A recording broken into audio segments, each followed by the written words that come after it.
Welcome back जी। लंबे break के बाद इसलिए वापस आए हैं क्योंकि न्यू सेट ऑफ गेस्ट हमारे साथ मौजूद हैं और जैसे ही आप ईद पे इतने तैयार हुए हैं, ईद की सेल्फ़ी मस्ट होती है। आज सुबह से अगर आप अपने सोशल मीडिया पे देख रहे हो, चाहे इंस्टाग्राम हो, फेसबुक है, लोगों ने लाजमी अपने ईद की जोड़े की और ईद की खुशियों की और किस तरह वो सब तैयार हैं, एक साथ हैं, फैमिली टाइम है, उसकी पिक्चर्स डाली होंगी। और अगर आपने ऐसा नहीं किया तो ज़रूर कीजिए, because it is all about creating these beautiful memories. हम में से अक्सर लोग कंप्लेन कर रहे होते हैं कि आज ये ख़राब है, आज देखिए सड़कों का हाल क्या है, सफाई अप टू द मार्क नहीं है, कसाई नहीं आया, गोश्त नहीं संभाला अभी तक खाना नहीं पड़ा, एक्सेट्रा एक्सेट्रा। लेकिन जब भी आप पलट कर गुजरे हुए कल को देखेंगे, आपको हमेशा याद आएगा कि वो कितना खूबसूरत था। यानी आज से 2 महीने पहले की पेट्रोल प्राइसेस को ही देख लो, आज आपको वो कोई प्राइस दे, आपको वो महंगी नहीं लगेगी। सो प्लीज़ जो आज है उसको एंजॉय कीजिए। इसी के साथ हम अपने नए मेहमानों को यहाँ पे वेलकम करते हैं। Let me introduce them to you. आज हमारे साथ मौजूद हैं first and foremost Sara Baloch, who you know as a host, singer भी हैं, अपना यूट्यूब शो भी है इनका। इसके अलावा आप इनको मुख्तलिफ ड्रामों में भी देखते रहे हैं। So Sara, welcome to the show and Eid मुबारक। अस्सलाम वालेकुम, ईद मुबारक। Thank you for being here. आप ही के साथ तशरीफ रखती हैं माय वेरी डियर फ्रेंड। बड़े अरसे बाद इनसे मुलाकात हुई, बल्कि लास्ट टाइम मुलाकात इनसे कोविड से पहले हुई थी और ड्यूरिंग द कोविड इन्होंने you know she was travelling, she was not here. और अब जब आई हैं तो क्या आई हैं, यानी वो कहते हैं ना कि she came, she saw and she conquered. कोई भी ड्रामा इस वक्त आप ऐसा नहीं देख रहे जिसमें कोई ये अहम किरदार नहीं निभा रही। हमारे साथ मौजूद है Hina Rizvi. Thank you so much Hina for being here. Eid मुबारक, इनवाइटिंग मी। ईद मुबारक, अस्सलाम वालेकुम सबको। आप ही के साथ तशरीफ रखते हैं जी हमारे अपकमिंग हीरो। इनको आप बहुत सारे ड्रामों में भी देखते हैं, लेकिन हाल ही में एक नई मूवी आई है and what is interesting about the movie is the genre. यानी यहाँ पे बात की जा रही है हॉरर कॉमेडी की, which is kind of new for Pakistan. Movie का नाम है जी पीछे तो देखो। ये आपके सिनेमास में है और आई होप कि अगर आपने ईद पे कोई और प्लान नहीं बनाया तो तीसरे या चौथे दिन जाके ज़रूर ये मूवी देखिए। हमारे साथ मौजूद हैं the one and only Junaid Akhtar. कैसे हैं जुनैद? ईद मुबारक। खैर मुबारक। Thank you so much for being here. Another very intense actor. इनसे भी मैंने पूछा कि आजकल क्या चल रहा है। उन्होंने कहा भाई अच्छे रोल की तलाश चल रही है और उसके बाद जो रोल्स किए हैं उसमें पजीराई और जो फ़ैन फॉलोइंग है उनकी दाद समेट रहे हैं। इनसे पूछना ये भी है कि ईद पे किस तरह मसरूफ़ हैं। हमारे साथ मौजूद हैं अदनान सईद। अस्सलाम वालेकुम अदनान। वालेकुम जी, कैसी हैं आप? क्या बात है, यानी ईद पे भी आपने इतना इंटेंस एंग्री लुक बनाया हुआ है, इसकी कोई ख़ास वजह? मैं रहता ही ऐसा हूँ। अच्छा, some songs have that power to transport you back in time, है ना? This is definitely reminding me of school days. और मुझे लगता है कि जुनून के गाने अटेम्प्ट करना बहुत मुश्किल होता है। मैं समझती हूँ उस वक्त ऐसा कौन सा बैंड था जो which never like you know whatever they were doing, वो उसमें जो एक क्वालिटी आपको नज़र आती थी, जो मेहनत सबकी एक साथ, not just as an individual singer, पूरा बैंड मेहनत करता था और नई नई ट्यून्स आती थी। चाहे वो जुनून था, चाहे वो वाइटल साइंस था, चाहे वो नाजिया हसन, ज़ोहेब हसन थे। मतलब मैं समझती हूँ कि 80s अप टिल 90s हमारे यहाँ जो म्यूज़िक था, आई विश कि वो म्यूज़िक का सीन कभी वापस आ सके। मुझे लगता है म्यूज़िक की कदर ज़्यादा होती थी। जुनैद, आप क्या समझते हैं? बिकॉज रेडियो चैनल्स थे, then of course we had MTV channel भी, अपने लोकल हमारे म्यूज़िक चैनल्स होते थे and probably we were you know in school and much younger, so we used to enjoy it more. Yes yes, तो ये बिल्कुल सही कह रही हैं, क्योंकि देखा जाए तो मूवी की जो वैल्यू है ना वो हर ज़माने में रही है। नॉट इवन द जो हम वाइटल साइंस की और हम इसकी बात करें, बिल्कुल सही कह रही थी हिना भी, लेकिन जो म्यूज़िक की जो वैल्यू है ना वो हर दौर में रही है। चाहे वो आप मतलब जो हमें नूर जहाँ साहिबा थी उनको देख लें, उनकी जो आवाज़ थी उसको देख लें, उसका एक अलग ही जादू था। Absolutely. तो उनको अभी भी आप सुने तो आप बिल्कुल एक उस एरा में चले जाएंगे। उसकी जो बोल थे, उतनी मोहब्बत, इतने खूबसूरत बोल होते थे कि आप अभी भी उसको सुने तो यार you like amazing feeling you have. अच्छा, there are so many things जो आप वैसे कह नहीं पाते, तो मुझे लगता है कि जो नगमे, ये गीत, इनके बोल होते हैं, इसीलिए तो वो कहते हैं food for the soul. Music is food for the soul. आप जब भी किसी भी मूड में बैठे हो, इट अपलिफ्ट्स यू। मैं तो ये चीज़ पर्सनली करती हूँ बिटवीन सीन्स ड्यूरिंग शूट। कभी भी ऐसा हो कि I am feeling low on energy या मुझे, तो I just put on my favourite tune और उसके बाद मैं समझती हूँ कि बस मैं बिल्कुल रिफ्रेश होकर जाके अगला सीन कर देती हूँ। अच्छा, वैसे दिस इज सो ट्रू। हमें अपने अपने तरीके बनाने पड़ते हैं so that we keep ourselves happy. कई दफ़ा आपके लिए ये चैलेंजेस, ये मुश्किलात इतनी ओवरवेलमिंग आपको लगेंगी। आज भी तो कई लोग सारा कह रहे होंगे यार ईद तो लगी नहीं रही है, ईद तो हम सो के गुजारते हैं। उन लोगों के लिए ख़ास क्या मैसेज है आपका जिन्होंने आधा दिन सो के गुजारा? आई थिंक मैंने ना जब से कोविड आया है ना उसके बाद से खास कर आई थिंक आप लोग भी रिलेट कर सकते हैं। मैंने ये सीख लिया है कि जिगर ये लम्हा है, इसको जी लो, क्योंकि नहीं पता कि अगला लम्हा नसीब होना है कि नहीं। तो क्या करें, सो के सैड हो के, I think we need to celebrate life, जो भी सर्कमस्टांसेस हैं, इट्स अबाउट सेलिब्रेशन। ईद को कैसे सेलिब्रेट करती हो, खासतौर पे ईद उल अज़हा? यानी मुझे दो किस्म की राय नज़र आती है, और ये मैंने कल स्टेटस भी डाला था। कुछ लोग जिनको कच्चा गोश्त देखकर कुछ they become very angry and they're very uncomfortable, और कुछ लोग होते हैं आपके और मेरे जैसे जिसको शायद कच्चा गोश्त देख के आता है इसकी निहारी बनाएं या इसकी बिरयानी बनाएं। मुझे तो नमक वाला गोश्त बहुत पसंद है। वो मम्मा से भी मैंने सीख लिया शादी के बाद में। आई मेक श्योर कि मैं अपने घर पे भी उस रिवायत को कायम रखूं। तो मैं तो इंतज़ार करती हूँ बकरा ईद कब आएगी, नमक वाला गोश्त खाएंगे, कढ़ाई खाएंगे।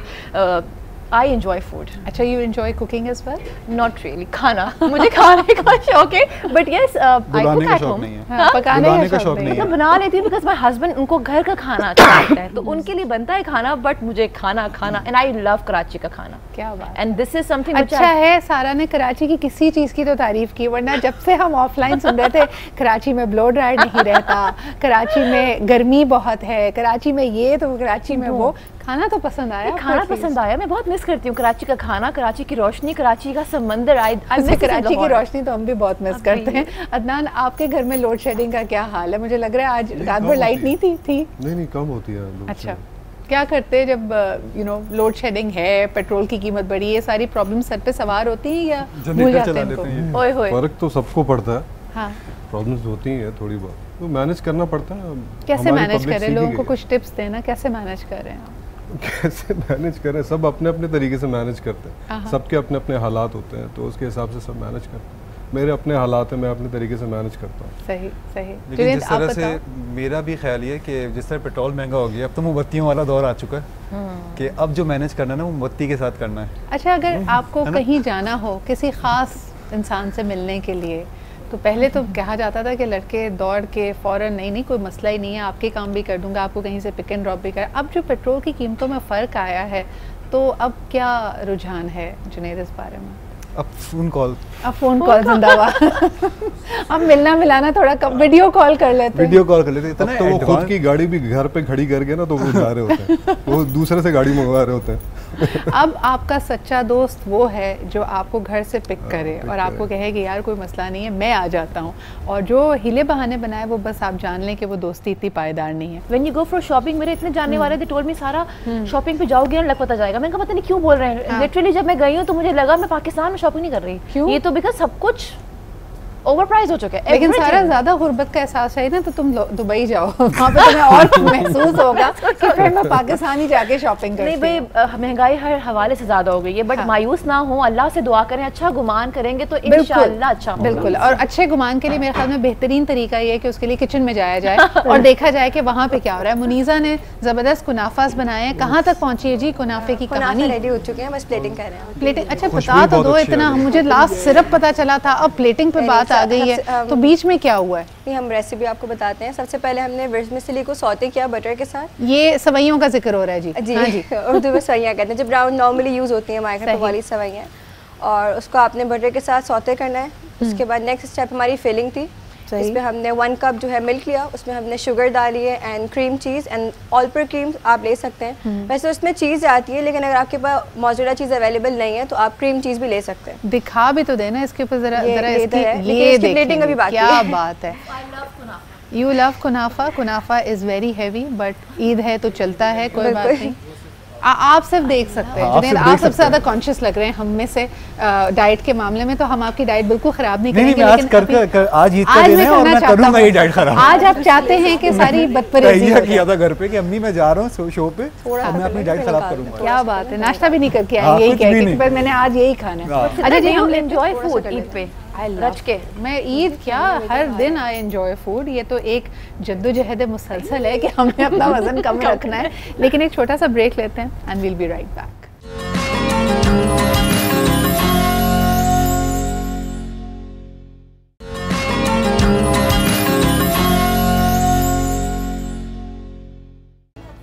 Welcome back. आप देख रहे हैं हमारा ईद स्पेशल, और यकीनन ईद की खुशियां दुबाला करें जी।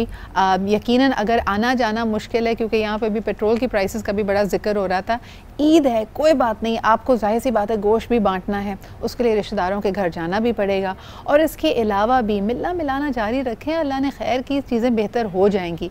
लेकिन इस वक्त हमारे किचन में बन रहा है जी पेपर शैंक और साथ ही साथ कुनाफाज। हमारे मेहमान भी मौजूद हैं, इनसे जानते हैं कि अगर इनके पास एक टाइम मशीन आ जाए तो क्या फ्यूचर में जाना चाहेंगे, looking at the trends right now, या गुजरा हुआ कल इनको ज़्यादा याद आ रहा है ना? आप कहाँ जाना चाहेंगी? गुजरे हुए कल। गुजरे हुए कल। हाँ। कौन सी दिहाई में जाना चाहेंगे? I wouldn't mind 70s और 80s और up till the 90s, because मैं समझती हूँ कि उस वक्त के फैशन सेंस आप देख लीजिए, या उस वक्त के लोगों में जो एक बॉन्डिंग आपस में रहती थी, वैल्यूज़ थी, म्यूज़िक था, कुछ भी था उस वक्त का, बड़ा रेवोल्यूशनरी था और सिंपल भी था। हाँ। आज मुझे लगता है कि सोफिस्टिकेशन, चॉइसेस, चीज़ें बहुत आ गई हैं, लेकिन वो एसेंस हम कहीं भूल गए। फेकिज्म बहुत आ गया। एग्जैक्टली, मैं समझती हूँ इतना ज़्यादा लोगों में ये चीज़ डाल दी गई है ना कि they have to be like, their life has to look perfect. भले रियल में ऐसा कुछ भी ना हो, every situation is bad for them, लेकिन still for the social media they have to look perfect. अच्छा, मुझे बताएं, बड़े अरसे बाद ये टाइम वापस आया है और कुछ लोगों ने इस पे मीम्स भी बनाई थी। हमारा वाहिद सहारा है जी, कोई भी मुश्किल का वक्त हो हम मीम्स बनाकर, मीम्स शेयर करके उसको गुजार ही लेते हैं। सारा लोड शेडिंग का कोई फ़ायदा है? लोड शेडिंग का क्या फ़ायदा है? आई थिंक एक फ़ायदा है, हाँ। सिर्फ एक, जो कि एक ही है कि जब लाइट नहीं होती, और एक और चीज़ ऐड कर देते हैं, कराची में बारिश है, लाइट नहीं है, घर पे ही बैठे हैं, जिगर कहीं जा ही नहीं सकते, तो घर वाले आपस में बैठ के बातें कर लेते हैं, खाना खा लेते हैं। एक ये फ़ायदा है आई थिंक कि साथ बॉन्डिंग टाइम मिल जाता है, बोर्ड गेम्स आप निकाल सकते हैं अगर आप मोमबत्ती की रोशनी में उसको खेलना चाहें, और दूसरा हॉरर स्टोरीज, एक दूसरे को ज़रा डरावनी कहानियाँ सुनाना, ये तो मेरे ख्याल में लोड शेडिंग में ही होता था और अब आपकी मूवी में हो रहा है। एग्जैक्टली। तो उसमें भी तो आप 70s का कुछ जिक्र है ना? Junaid, how was that experience? Experience was very good माशाल्लाह। और दूसरी बात, मैं आपने जो मुझसे पूछा कि आप कहाँ जाना चाहेंगे, मैं वाकई 70s और 80s में, जिस तरह से अभी महंगाई चल रही है, पेट्रोल की कीमतें, लोग जाने आने में सोच रहे हैं, अभी अब देखिएगा रिश्तेदारों के घरों में भी जाने आने में लोग सोचेंगे। क्या आप अगर 70 की दिहाई में पहुँचे तो ऐसा तो कभी हो ही नहीं सकता ना कि पाकिस्तानी कंप्लेन ना कर रहे हो। उस वक्त अगर कोई शख्स, आप समझें आप 70s में हैं और कोई कह रहा है यार पेट्रोल देखो कितना महंगा है, सब्जी देखो कितनी महंगी है, उसको आप क्या कहेंगे? कुछ नहीं कहेंगे, वो बोलेंगे मेरा गधा गाड़ी बाहर खड़ा हुआ है, मैं आ रहा हूँ गधा गाड़ी में, बस अभी लेट हो गया था, कहीं और गया हुआ था। नहीं, आप उनको आने वाले वक्त का इंडिया नहीं देना चाहेंगे? तुम्हें ये बुरा लग रहा है, अभी तुम सोचो भी जब 2020 में पहुंचोगे। एग्जैक्टली, मैं सोचता हूँ वो जो कहते हैं ना, वो एक आने में और 8 आने में वो सारा सामान आ जाया करता था। मैं उस जमाने में जाना चाहता हूँ, मैं देखना चाहता हूँ वो सारा सामान मैं अपने पास ग्रैब करके फिर। मैं आपको करेक्ट करना चाहूँगी, जिस वक्त ये कहा जाता था ना कि जी बड़े बड़े मकानात 500 रुपए के मिल जाते थे, 50,000 में हमने ये कोठी खरीद ली, आप उस वक्त भी आई एम सॉरी गरीब थे, आपके पास उस वक्त भी 50,000 नहीं थे, तो उस जमाने के हिसाब से आप गरीब थे। तो कुछ अभी के पैसे लेकर जाऊंगा ना, अपने पैसे ये वाले लेके जाऊंगा, कभी कुछ पता नहीं, आसार जिस तरह के भी मुल्क के चल लेना कुछ और ही हो जाएगा। लेकिन मैं तेल खरीद लेता हूँ, ये ज़्यादा अच्छा रहेगा, तेल खरीद लेते हैं। कौन सा वाला तेल? पेट्रोल। अच्छा, मैं समझी सरसों के तेल की। वैसे आप कुकिंग ऑयल भी खरीद सकते हो, उसकी भी कीमतें बहुत ऊपर जा रही है। घी देखें कितना महंगा होता जा रहा है। मुझे लगता है शादियों में लोग सलामी की जगह पेट्रोल और ये सब देना शुरू करेंगे। सही बता रहा हूँ, ऐसा होना चाहिए। लेकिन सिद्रा, मैं एक बात समझती हूँ, अगर इसको मैं ज़रा क्योंकि मैं बहुत कुछ पॉजिटिव भी सोचती हूँ, जैसे भी हालात हो, ज़रूरी है। मैं कहती हूँ कि हम मेहनत ज़्यादा क्यों नहीं कर सकते। हम वेस्टर्न कंट्रीज से कुछ चीज़ देखें, हम इतना फैशन में उनसे इंस्पायर्ड हैं, और चीज़ों में कि जी हमें ऐसा दिखना चाहिए, हमारे बाल ऐसे होने चाहिए, XYZ। हम ये क्यों नहीं कर सकते कि ठीक है, अब आप अगर गाड़ी नहीं अफोर्ड कर सकते ड्यू टू पेट्रोल या कुछ भी, ठीक है, और प्राइसेस इतनी ज़्यादा हाई हुई हैं, आप साइकिल चलाइए, आप हेल्दी भी रहेंगे, फिट भी रहेंगे। आप अगर ये हमारे यहाँ एक मुश्किल सबसे बड़ी ये है कि लोग इस चीज़ के बारे में हद से ज़्यादा सोच रहे होते हैं कि बाकी सब ने क्या कहना है। देखिए, बाकी सब ना तो आकर आपकी ज़िंदगी गुजार रहे हैं, ना वो आपके बिल्स दे रहे हैं, ना ही वो आपकी ज़िंदगी में उनकी कोई भी ऐसी मुदाखलत होनी चाहिए। लेकिन मुझे लगता है ना, इसमें देखें सोल्यूशन बहुत अच्छा है। अगर हमारे बच्चों के स्कूल करीब करीब हों, बेशक साइकिल पे जा सकते हैं, लेकिन उसके लिए बहुत ज़रूरी है कि साइकिलिस्ट की एक लेन होनी चाहिए, हमारे पास फुटपाथ होनी चाहिए, सड़कें होनी चाहिए, और सबसे बढ़कर ये कि हमारा वेदर, कई चीज़ों में हमारे ना कल्चरली हमारे लिए पॉसिबल नहीं है, बिकॉज हम तो वो वाहिद कौम है जहाँ जब बारिश होती है तब भी हमारे पास छतरी नहीं होती, और जब धूप होती है तब भी छतरी नहीं होती। हम पता नहीं छतरी से क्यों नहीं, हमें में कोई प्रॉब्लम है उससे सही लेकिन आप देखें ना, एक वो भी तो दौर था जब लोग टांगों पे भी सफ़र करते थे। हाँ। और कितनी, जैसे गधा गाड़ी से बोला, जो बेचारी ऐसी आवाम थी वो उनके पास गधा गाड़ी ही होती थी, घोड़े भी तो होते थे ना। हमने वो लोगों ने वो अदवार भी देखे। तो अब जब आ गई है मुश्किल हो गया, और it is not just for Pakistan, it's the same situation the world over. हर जगह ये चल रहा है इकोनॉमिकली, हर कोई डिस्टर्ब्ड है, चाहे वो वेस्ट में हो चाहे वो यहाँ हो। बट है ना, मुझे बताएं ईद की अगर बात करें, मुझे बताएं ईद की एक सबसे अच्छी चीज़ जो आपको बकरा ईद की बहुत पसंद है, और एक चीज़ जो आपको लगता है कि यार मुझे हमेशा इसकी वजह से स्ट्रेस होता है बकरा ईद पर। खाना और खाना।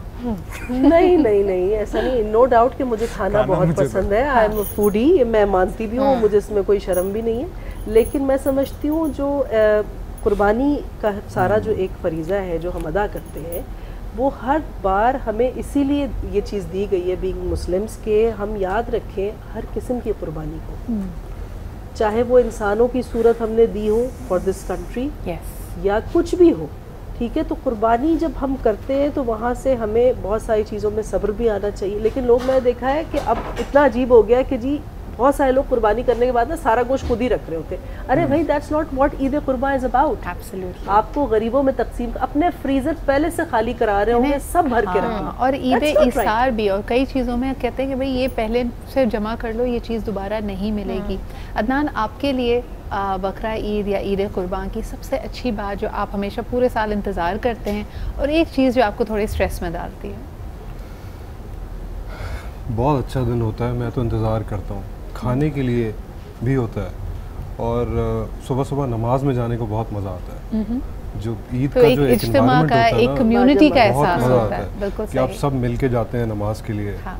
और फिर सब आके नाश्ता करते हैं एक साथ, यू नो, और फिर दोपहर का खाना एक साथ खाते हैं। आपने बीच में कसाई के लिए जो दौड़ नहीं लगाते, आपको नहीं, मैं दोपहर जिम्मेदारी सौंपी गई। वो सुबह हो जाता है, वो सुबह हो जाता है, सुबह 4 घंटे में हो जाता है। दोपहर को खाने में सब साथ होते हैं, सही, फिर रात में भी साथ होता है। हाँ। लेकिन आप मुझे बताएं ना, इस वक्त गोइंग रेट क्या था, किस तरह आपने यू मेड श्योर के कसाई पहले आपके पास आए और कहीं ना चला जाए, उसको कैसे ब्राइब किया? वो हमेशा धोखा देते हैं, धोखा देते हैं, हमेशा धोखा देते हैं। ओह नो, अभी आ रहा हूँ, अभी आ रहा हूँ, अभी आ रहा हूँ। वो कसाई क्या जो धोखा ना दे ईद वाले।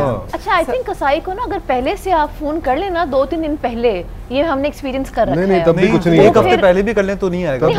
हमारे आ जाते हैं, लेकिन आपकी वजह से आता है क्योंकि आप उसको। लेकिन सारा मुझे लगता है इस वक्त तो तमाम ही लोग हाउ टू बिकम अ कसाई गूगल करके खुद ही सीखने की कोशिश कर रहे हैं। इस वक्त कई ऐसे लोग भी तो आपको मिलेंगे जो प्रिटेंड कर रहे हैं और वो माहिर कसाई नहीं है। बिल्कुल, वो टेलर होते हैं और वो कसाई बन जाते हैं। ये भी हो चुका है हमारे साथ। तो हमने कहा आप कहाँ से आए? तभी आपको टाइम मिल जाता है ना। नहीं, ये एक दफा ये हुआ था हमारे साथ। एक दफा जब ये हुआ, उसके बाद से भी मेक श्योर कि अच्छा जो आ रहे हैं कसाई है कि नहीं, उसका पूछ लेते हैं आसपास से कि कसाई है ना, वरना तो बड़ा मसला होता है। प्लीज वो लोग जो आपके पास वानाबी कसाई आ गया था, वो एक्सपीरियंस कैसा रहा? वहाँ पे क्या गड़बड़ हुई? बहुत गड़बड़ हुई थी, क्योंकि मेरे जो हस्बैंड है ना, उन्होंने बचपन से देखा है कि किस तरीके से कुर्बानी होती है, यू नो, किस तरीके से होता है। तो उन्होंने कहा ये सही नहीं है, ये सही नहीं कर रहा है। हाँ। पकड़ लिया उन्होंने। हाँ। उन्होंने कहा, लेकिन उस वक्त तक बहुत देर हो चुकी थी। बकरा बेचारा नीचे गिर चुका था, और उसके बाद लेकिन ये पता तब चलता है जब सामने वाले को एक्सपीरियंस हो। हाँ। उनको था, उन्हें पता चल गया। उन्होंने कहा 10 आइंदा जो है ना, ये मेक श्योर करना है कि जो आ रहा है वो आया कसाई है या वो दर्जी है। जो कसाई पर हाँ, ऐसा लग रहा था कोई ब्राइडल ड्रेस जैसा बेचारा बकरा कट गया, और जिस तरह होना चाहिए था वैसे काम नहीं हुआ। अगर आपके साथ भी एक्सपीरियंस हुआ है तो बस सब्र का घूंट पीजिए। एक छोटा सा ब्रेक लेते हैं and we'll be right back.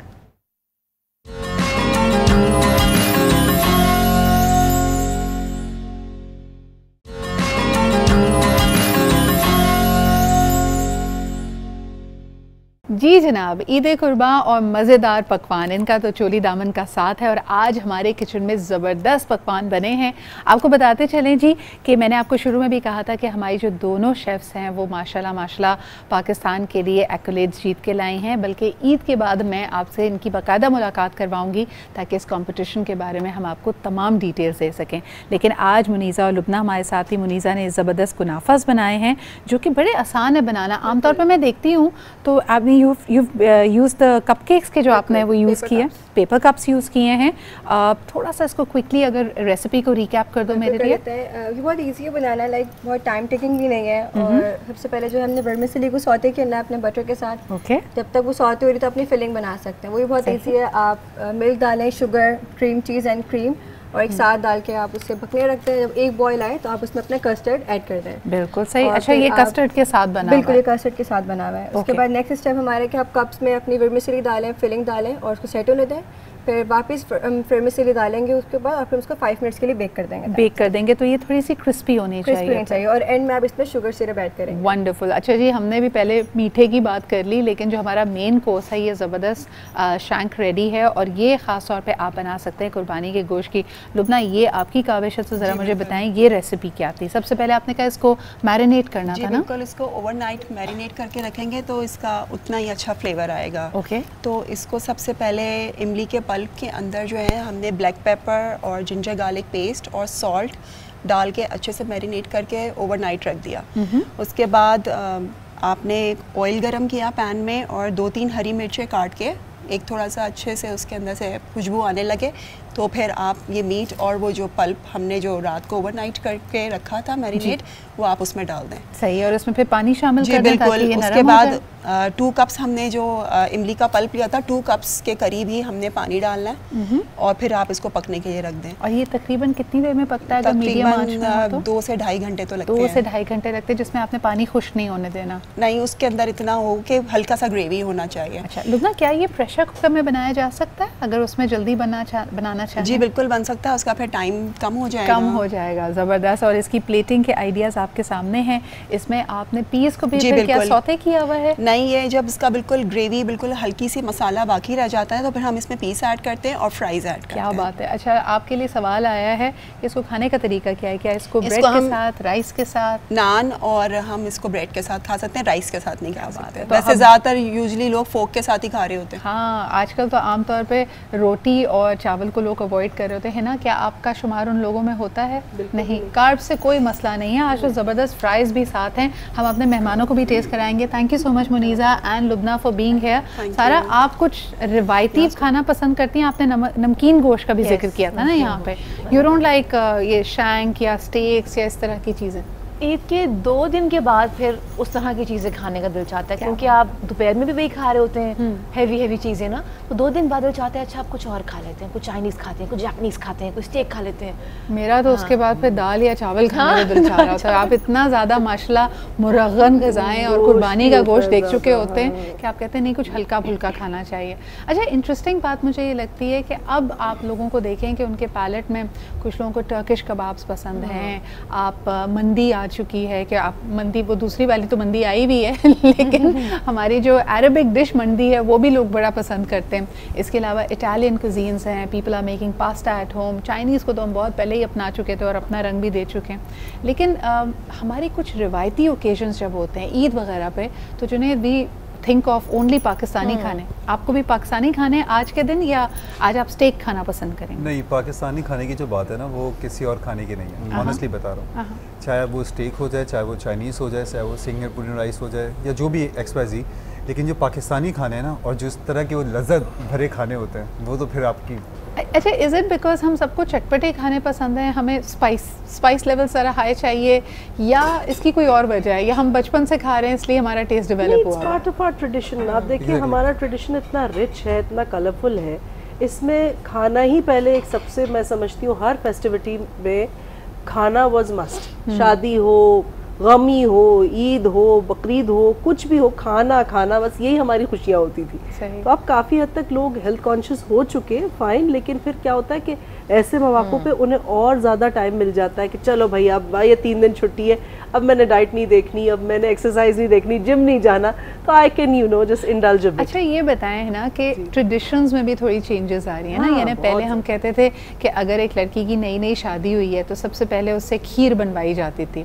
अब उसको कहते हैं कि नहीं, तुम बनोफी पाए बनाओ या तुम क्रीम चीज़ केक बनाओ। तो ये तब्दीली अच्छी है या आपको लगता है कि यार खीर है, खीर ही बना लें? इसलिए क्योंकि उनमें अब वही मैंने कहा ना, बात वैल्यूज की आती है कि आजकल इतने बर्गर बच्चे हैं हर तरफ के, उनको वो बच्चियां बोलती हैं कि अब सेल्फी बनाते हैं। व्हाट इज फिरनी, ये अगर जब सवाल ही आगे से होगा, aunty sorry I don't know what's phirni, तो कहेंगी बेटा तू कस्टर्ड बना दे। वो भी बना बनाया, वो भी बना बनाया। बिल्कुल सही। But I think family to family vary करता है। सारा आपको मतलब ये ना डिफरेंस पता है खीर और फिरनी का? हाँ, if I'm not wrong, एक और चेक करते हैं फौरन। खीर जो है वो चावल से बनती है और फिरनी लो भाई दूध से बनती है, बोले कि दूध से बनती है। प्लीज ये इसको जो है ना ये एडिट कर देते हैं। हाँ जी जी बताइए। नहीं अटेम्प्ट नंबर 2 चलें बताइए, फिरनी और खीर में क्या फर्क है? अच्छा फिरनी का नहीं मुझे पता, मैंने तो शादी के बाद खीर बनाई थी। खत्म हो गई बात। वो कैसे बनाई थी? चावल और दूध खीर मिक्स से बनाई थी, सिर्फ दूध ऐड किया था, वो बन गई थी। नहीं ओरिजिनली बनाई थी जी। अब बहन को फोन कर। चलो सब लोगों की नॉलेज में इजाफा करने के लिए हिना जल्दी से बताएं खीर और फिरनी में क्या फर्क है? I think phirni is more pasty, more blended. खीर जरा दरदरी सी होती है, उसमें चावल जरा मोटे मोटे होते हैं और मुझे खीर पर्सनली। अच्छा मेरे साथ अक्सर ये होता है कि मैं खीर बनाने लगती हूँ वो बन फिरनी जाती है, क्योंकि आप उसको इतना पकाते हैं कि वो काफ़ी पेस्टी सी हो जाती है। बट ये तो खैर कुछ चीज़ों में आप संभाला दे सकते हैं उसको। आप कहते हैं कि नहीं जी वो बना रही थी यू नो फिरनी खीर बन गई, खीर बनाई थी फिरनी बन गई। डिफरेंस नहीं है, the moral is the same, is just कि जैसे बताया उनकी फॉर्म्स थोड़ी सी फर्क। हाँ हाँ जुनैद आप क्या कहेंगे you know later on in life do you want to learn how to cook? ये लड़के ये सवाल एक्सपेक्ट नहीं करते नहीं खाना बनाना आना चाहिए। और जिस तरह का चाय वगैरह आती है, अंडा बना लेता हूँ और हम समझ गए। नहीं मैं ये बना लेता हूँ और बना लेता हूँ। हाँ बातें बना लेता हूँ, मेन्यू बना लेता हूँ, मेन्यू बना लेता हूँ, बुकिंग कर देता हूँ रेस्टोरेंट की, वहाँ पे ले खाना बनाना आना चाहिए। ऑनेस्टली बताऊँ आज के दौर में बहुत ज़रूरी है कि आपको खाना स्पेशली जो थोड़ी बहुत चीज़ें होती हैं वो आए आपको। मेरे ख्याल में जो दौर चल रहा है उसमें आपको सब कुछ आना चाहिए। आपको अपनी गाड़ी सही कर लेनी आनी चाहिए, आपको कपड़े सीने आने चाहिए, आपको थोड़ी बहुत बागबानी आनी चाहिए ताकि आप अपनी सब्जियां को उगा के कुछ अपना गुजर बसर कर सके। लेकिन अदनान सब कुछ बना लेता है। अदनान आप सब बना लेते हैं? आपको खाना बनाना आता है? जितनी चीजें ये बनाता है ना उतनी मैं बना लेता हूँ। अच्छा क्या बात है। नहीं लेकिन जिस तरह कह रहा है ना अगर मैं बताऊँ तो अदनान की मिसेस माशाल्लाह इतना अच्छा खाना बनाती हैं कि मैंने खाया हुआ और मैं तो स्पेशली कभी कभी कहती हूँ आज ये जरा बनवा लो प्लीज हिना से, मैं आ रही हूँ, उसका नाम भी हिना है, तो मैं कहती हूँ कि आज हिना से बनवाओ, मैंने खाना है। यानी ये हिना नाम के लोगों को खास रुग़बत होती है अच्छे खाने से, अच्छा खाना खाने की भी आदत होती है, खिलाने की भी आदत होती है। अच्छा आप चारों में से, बिकॉज आप लोग एक दूसरे को ऑफलाइन भी जानते हैं, सबसे ज़्यादा मेहमान नवाज कौन है? आई थिंक मैं। अच्छा मुझे तो कभी नहीं बुलाया तुमने। अब मैं लाहौर में होती हूँ ना, आई मीन कराची तो व्हाई नॉट। नहीं मैं हूँ, मुझे अच्छा मेरे हस्बैंड मुझे कहते हैं वैसे वाकई मैंने पहली कोई लड़की देखी है जो मेहमान आने पर इतनी खुश होती है, क्योंकि हम लोग घर में 2 लोग हैं ना, it's me husband and my son, तो मुझे बड़ा अच्छा 3 हो गए वैसे, 3 हो गए मतलब हाँ। बट मुझे बहुत अच्छा लगता है कि क्योंकि अम्मा अब्बा कराची में होते हैं, बहन भाई भी कराची में होते हैं, तो वहाँ पे मेरी नंदे आ जाए, मेरे दोस्त आ जाए, मुझे आई फील सो हैप्पी। अच्छा this is also very Karachi I trade कि आपको मेहमान पसंद है, लेकिन आई थिंक जिंदा दिलाने लाहौर भी मेहमान नवाज बहुत ज़्यादा। लेकिन मसला सिर्फ ये होता है सिद्रा, हमारे स्केड्यूल इतने बिजी हुए होते हैं कि इट्स वेरी अनफॉर्चुनेट कि वक्त नहीं मिलता, वरना मुझे जितना शौक है इन सब चीज़ों का कि भाई मैं 2-3 डिशेस की वैरायटी हो, I would want to invite my friends, ये बहुत करती है वैसे, मैं कर नहीं पाती हूँ वैसे जब भी टाइम होता है ना तो ये बहुत करती है, खाना पहुँच जाता है। अच्छा मैं तो कहती हूँ कि मेज़बानी छोड़िए, अक्सर तो हम अच्छे मेहमान भी नहीं बन पाते। जुनैद आपके साथ अक्सर ऐसा होता है कि बहुत यानी ऑफिशियली अपने काम में बहुत बिजी चल रहे हो और किसी करीबी दोस्त ने बुलाया भी, चाह भी रहे हैं, दिल भी कर रहा है, लेकिन वक्त ही नहीं मिल रहा जाने का। नहीं बहुत दफ़ा ऐसा हुआ है कि मैं अपने काम पर होता हूँ और बहुत करीब लोगों के पास जाना होता है, लेकिन इतना बुरा लग रहा होता है कि मैं उनको क्या जवाब दूँ, और सब फिर कहते हैं मगरूर हो गए, टीवी पे आते हैं ना मगरूर हो गए। एग्जैक्टली, फिर लोगों की तरफ से सुनने को मिलता है यार इतना भी नहीं है कि तुम आओ नहीं। लेकिन मैं कोशिश ये करता हूँ कि मैं अपने काम से फ्री होके भले से 10 मिनट के लिए जाऊँ, 5 मिनट के लिए जाऊँ, लेकिन मैं जाता हूँ। अच्छा ये एक बेहतरीन मैसेज है आज के शो के अख्तिताम के लिए भी कि हम वैसे तो बहुत मसरूफ़ हैं और यकीनन हमारा दिल चाह रहा होगा कि ये 2-3 रोज़ की अगर हमें छुट्टी मिली है तो भरपूर आराम किया जाए, लेकिन यही वो मौका है कि आप अपने दोस्तों से, करीबी रिश्तेदारों से मिलें, because this is the point way you create memories. हमें ये मौका पहले मिल जाता है, आपके तवस्सुत से मिल जाता है कि जी ईद स्पेशल करना है तो हमारे मेहमान भी आ जाते हैं, अच्छे से पकवान भी बन जाते हैं, लेकिन इन्हीं रिवायतों को अपने घर में भी कायम व दायम रखिए। इसी के साथ अपने मेहमानों का शुक्रिया अदा करेंगे। Thank you Adnan, Junaid, Hina and Sara, you added more colour to our Eid and thank you very much for being here. इसके अलावा जी लुबना और मुनीसा ने भी बहुत मेहनत की है, आप देखना मत भूलिएगा। इंशाल्लाह ताला ईद के बाद मैं इनको बाकायदा अपने शो में बुलाऊंगी, के इस कंपटीशन के बारे में आपको बताएंगे जहां अबू धाबी में दुनिया भर से टीम्स पहुंची और माशाल्लाह इन शेफ्स ने पाकिस्तान के लिए एक्कलेड्स जीते, gold medal, silver medal, bronze medal सब जीत के ये लोग वापस आए हैं। ये डिटेल्स हम आपको बताएंगे। लेकिन आज के दिन यकीनन they deserve all the applause in the world. लेकिन आज के दिन इतना ही। इंशाल्लाह ताला आपसे दोबारा मुलाकात होगी। अपना बहुत ख्याल रखें। मेरी और मेरी पूरी टीम की तरफ से एक दफ़ा फिर आप सबको बहुत बहुत ईद मुबारक। खुदा हाफिज़।